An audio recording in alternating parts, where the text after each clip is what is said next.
Empowerment means that when I come to the doctor and we're discussing and the doctor reads the charts, then the doctor has one picture of me.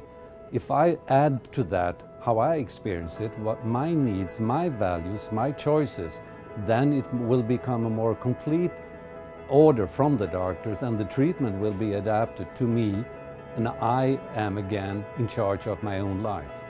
Il patient empowerment è fondamentale perché significa informazione, significa conoscenza, significa capacità di sapersi rapportare correttamente anche con le istituzioni e con il sistema sanitario. Conduce a la salud y al bienestar y además transforma la idea de ser una persona enferma a ser un ciudadano.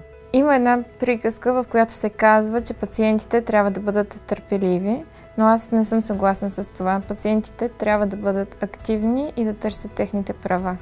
It's a change that comes in an individual to make sure they have a greater impact in their healthcare and their treatment that they receive, but also I think it's patient empowerment for the nation, so that governments don't make decisions about your healthcare without your input.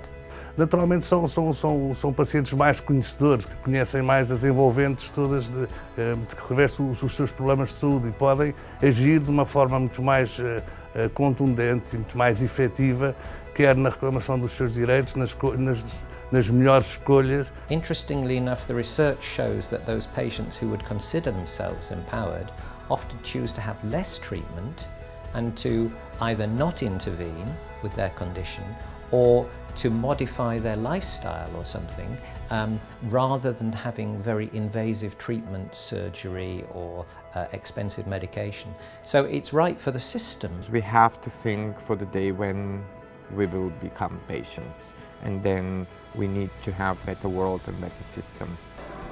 Può succedere anche a te ed è il momento di farlo adesso.